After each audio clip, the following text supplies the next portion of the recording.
Our next panelists are Ken Blaylock, who is Vice President of the AFL-CIO, and his brother from the Solidarity Labor Union in Poland, Leszek Waliszewski, who is a member of the Presidium of the National Commission and a former chair of the Silesian region of Solidarity. I welcome the two of you. Ken, if you would begin. Thank you. I would like to thank the AFL-CIO for giving me this honor to address you this morning. I am Leszek Waliszewski. In Poland, I was elected the chairman of the Upper Silesia region of Solidarity, and I was elected a member of the Presidium of Solidarity's National Commission. For 1 year, I was interned under martial law, and I came to the United States in June '83. Today, it is impossible for the United States to isolate itself from the problems of the world. Its economic strength and its role as the defender of the free world and of democratic values makes it necessary for American foreign policy to play a central role in the world. It is necessary not only because international events affect America internally, but also because America is a beacon to the world for democracy, freedom, and human rights.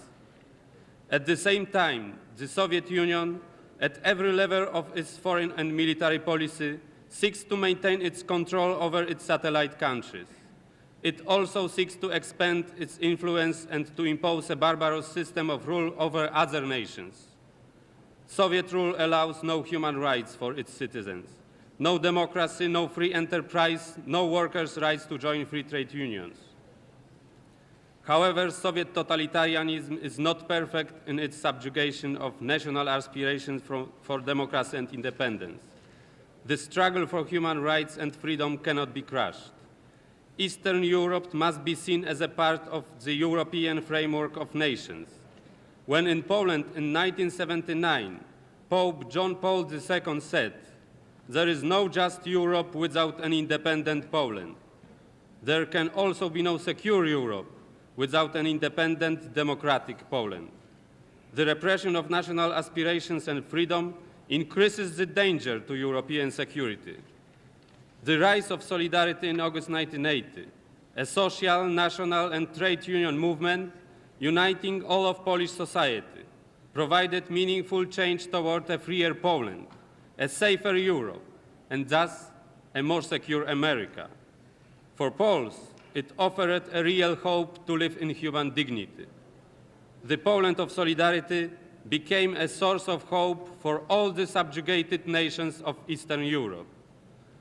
The Polish rulers, supported by the Soviet Union, decided to crush Solidarity and all other opposition by imposing martial law in December 1981. Their aim was to destroy all independent associations and thought, and to destroy hope itself. Yet the Jaruzelski regime and its Soviet supporters failed to destroy that hope for a better Poland. It is the major failure of Soviet policy that Solidarity lives and that Polish society continues its struggle. The Solidarity trade union has been banned, and Solidarity activities are illegal.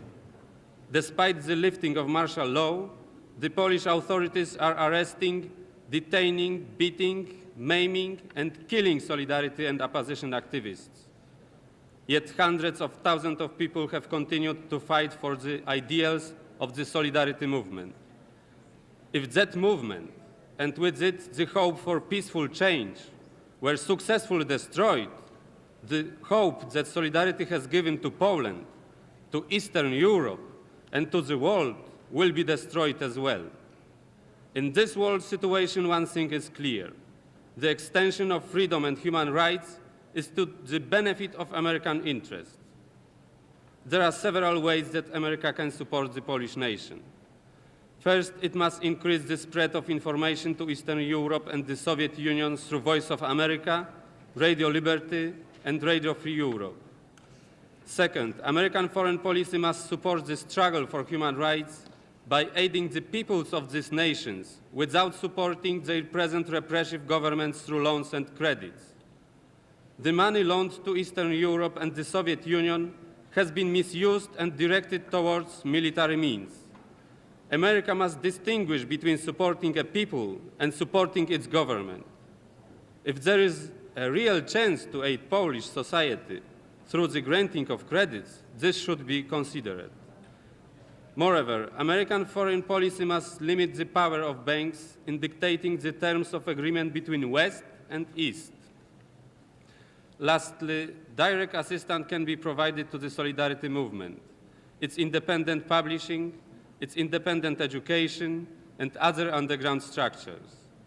The order in Europe established by Yalta is not an order. It only created national discontent and popular revolts, first in East Germany, then Hungary, then Czechoslovakia, and throughout this period in Poland. The experience of solidarity in Poland, an experience that continues today in the struggle of Polish society, offers peaceful possibilities for democratic change in Eastern Europe. Such change will extend human rights and democracy, establish a safer and more secure Europe, and thus a more secure America. And this is in America's interest. Thank you very much.